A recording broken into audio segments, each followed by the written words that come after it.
Olá a todos, estou aqui para continuar esse pequeno série que tem o objetivo de trazer um pouco de leveza para lembrar um pouquinho das coisas boas da vida, para lembrar um pouquinho das coisas boas da cultura brasileira, que me deu tanto também, que me trouxe tanta alegria. E eu pensei, talvez compartilhando essas histórias com vocês, eu posso dar um pouquinho de volta e alegrar, pelo menos por um curto tempo, esses dias em que passamos em bastante incerteza e medo. E eu continuo sugerindo que eu acho muito importante tentarmos equilibrar a questão de levar a sério, mas no meio de tudo isso ainda precisamos achar aquele pequena luz.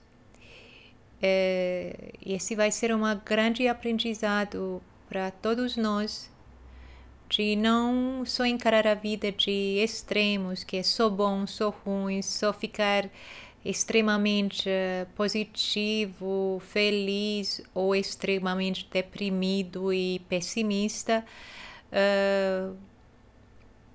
Os tempos nos ensinam de encarar os problemas, ver a seriedade e, ao mesmo tempo, sim, valorizar o que tem de bom. Bom, depois de tanto filosofar, acho que já deixei muita gente cansado. O intuito daqui agora realmente é um pouco de risada e alegria, mas eu vou sempre repetir de forma bem, talvez até desagradável e maternal. Prestem atenção, levem a sério a gravidade, mas não deixam que o pessimismo, a depressão, a preocupação tira todo o espaço da cabeça. Aprendi isso de vocês. Música.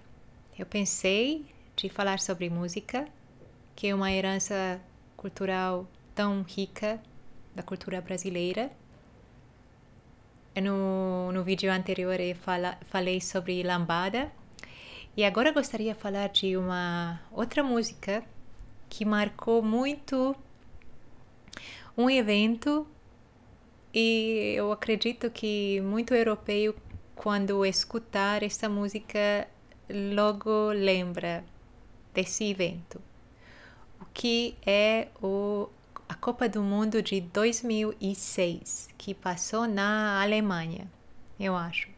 Eu sei muito pouco de futebol, mas eu viro uma esperta nas Copas. E como a Hungria não tem um time decente faz muito tempo, sempre escolhemos um time. Claro, geralmente quais são os grandes times, né? Os favoritos são alguns times europeus, Alemanha, França, era Itália numa época muito, né? E Brasil sempre um grande favorito.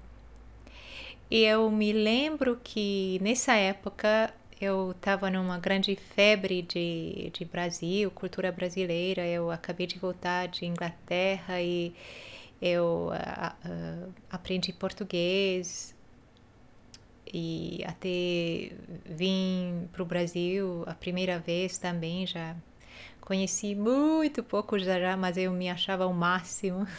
E quando eu voltei para Budapeste, eu ainda estava para terminar os meus estudos de universidade. Eu tinha alguns semestres ainda e eu comecei a atender algumas aulas do departamento de português. Só que aquele departamento era focado no português de Portugal. E eu falei português brasileiro com sotaque brasileiro. E até fiquei com aqueles olhares e o nariz, né, pela superioridade de uma forma cultural da língua. E eu e um amigo meu que também ele morava quando adolescente em Petrolina. Imagine, em Petrolina, que incrível, né? E fomos atender umas aulas de um professor brasileiro que foi convidado por um semestre. E foi fantástico. Eu fui lá para não perder o meu português, aquele português bem básico, bem pequeno, que deu para me virar e conversar e deu para me ostentar muito. Naquela época era assim. Hoje o mundo virou muito multicultural. A Europa o mundo está na Europa. Naquela época não era tanto assim ainda. Não era assim que todos os húngaros já viajaram pelo mundo como hoje e falavam as pessoas línguas diferentes, ou que Budapeste estava cheio de estrangeiro. Já começou, mas não tanto o que virou nos últimos anos. Então, eu realmente me senti muito poderosa de ter acesso a uma cultura tão exótica e tão desconhecida e falar o português. E em cima disso, que ele já é uma língua muito rara, e falar o português brasileiro ainda em cima de tudo isso. Então foi tudo numa vibe muito vibrante, e também voltar com esse sol, com essa luz, com esse sorriso, com essa alegria brasileira que eu assim tentei pegar, entender, resgatar e levar comigo, né? A gente ostenta se achando que aquele é o nosso. E esse professor Sérgio, ele era uma pessoa muito simpática, extremamente inteligente, culto, com conhecimento da cultura, de literatura brasileira muito ampla. E para nós realmente foi um prazer, foi uma festa cada aula com ele. Eu não sei muito bem como era na época o conhecimento sobre Brasil. E acredito que era mínimo, muito pequeno, e ele tentou abranger, essa palavra eu não sei, tentou mostrar um geral.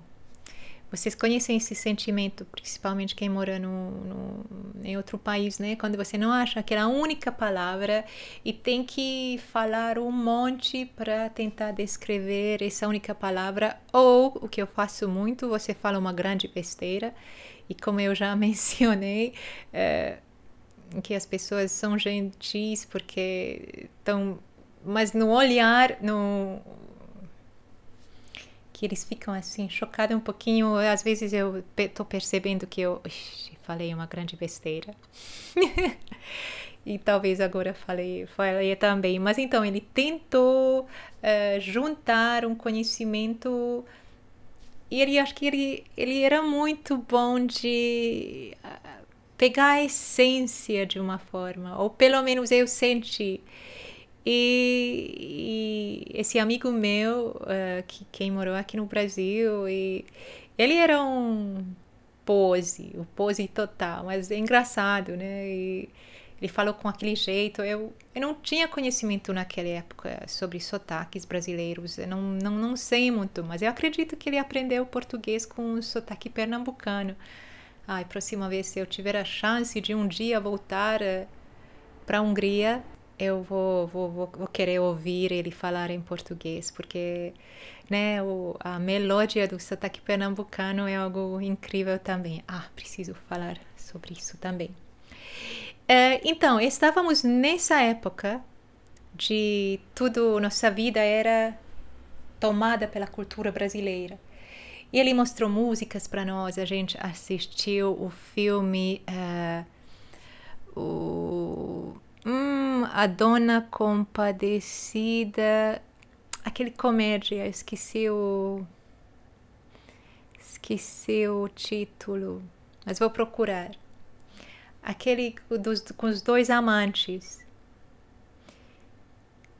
E obviamente, a gente, mesmo falando português, tendo conhecimento da língua, falando português do Brasil, eu também entendi muito pouco. Agora assistimos um tempo atrás e era muito legal de finalmente entender as referências culturais. Era uma viagem incrível, assim, no mundo pequeno, lá na Europa, num cantinho, na Hungria, tentar entender a dimensão, a riqueza dessa cultura brasileira. E começou a Copa do Mundo. Claro, nós torcemos para quem? Tem tudo em verde e amarelo, nem podia ser mais verde e amarelo. Que infelizmente hoje, né, virou mais uma ferramenta popularista, como é em muitos outros países do mundo hoje. E a gente estava tudo de cabeça até o pé verde e amarelo. Acho que a gente era bem ridícula, mas muito, muito entusiasta, muito orgulhosa. E nessa época não tinha, né? A gente não tinha esses smartphones, celulares. O YouTube estava bem começando ainda. E surgiu uma música, que era uma música de uma campanha de uma marca de esporte, nem sei qual exatamente, que era com a cara de Ronaldinho, que contou, acho que a vida dele, a infância dele. E, se não me engano, era o Eric Cantona, o jogador francês que deu a narração. O Eric Cantona, né? Ele também esse pose francês, com todo aquele charme francês, mas ele é uma pessoa muito engraçada, com todo esse humor maravilhoso francês também. E a música, que na época não sabíamos o que era, mas era tão cativante, tão criativo, esses ritmos e a flauta ai, quando eu achei essa música, eu acho que eu baixei no Pirate Bay, sabe? Sabem, esse ilegal ainda. E eu escutei o dia todo essa música, porque para mim representou tanto essa alegria da cultura brasileira. E talvez a gente pode conversar sobre um pouco isso, né? Que tipo de imagem a música vende e por que o mundo pensa que um país tão alegre, Brasil? Porque a música, pelo menos muita música que chegou numa época certa, era de alegria, de beleza, de elegância, de leveza, de criatividade e né, com aquela música que chegou até a nós, vendo que sim, mesmo os mais pobres, os mais sofridos, tem o sorriso, canta música bonita. Bom, a gente não entendia as letras, a cifra, não sabe o que tem muita tristeza, muito sofrimento, muita história atrás disso. Inclusive é interessante que como a letra muito triste vá com muita música popular. Então, e essa música que eu, até agora que eu já sabia qual era a banda, Barbatuques, que é uma banda que cria, acredito que vocês sabem, mas talvez quem não sabe, que ousa não saber, o brasileiro que ousa não conhecer eles, eles criam sons com corpo. Mas nessa música tinha uma flauta. E os Barbatuques, e procurei agora o título de música, é Baião Destemperado. E sim, hoje já conheço um pouco melhor a cultura musical brasileira, sim, o som de baião, e sim, Luiz Gonzaga. Mas era incrível. E eu não sei se de que forma o mundo conhecia, mas se a gente entra e pesquisa, nos comentários, muito estrangeiros, sim, diz, Ronaldinho, Eric Cantona e a Copa de 2006, porque era um som muito marcante e representou, né, a leveza daquela época. Talvez a gente sabia também menos e teve mais espaço para alegria e para os prazeres pequenos da vida.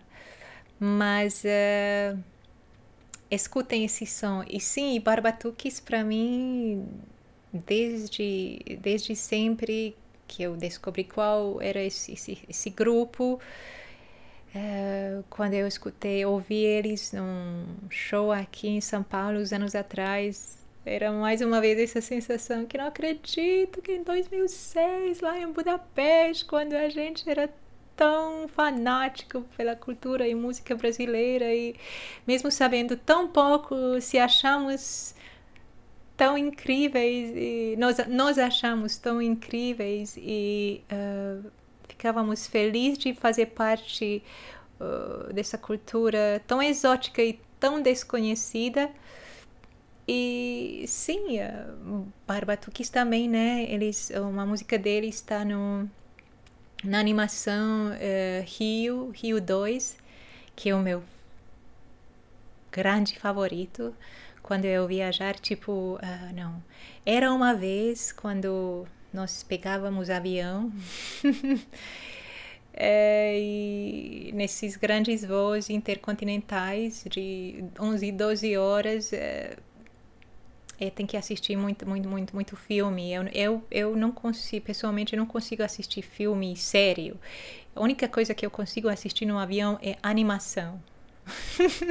Rio 2 é algo que eu assisto até 2 vezes, porque principalmente quando eu assisti depois da nossa viagem na Amazônia e ver as referências que são bem precisas. E a música deles, a Baiana, é uma interpretação maravilhosa que eles também tocaram na abertura da Olimpíada. Então escutem esse primeiro, vou deixar como referência a Baião Destemperado e talvez vocês vão relembrar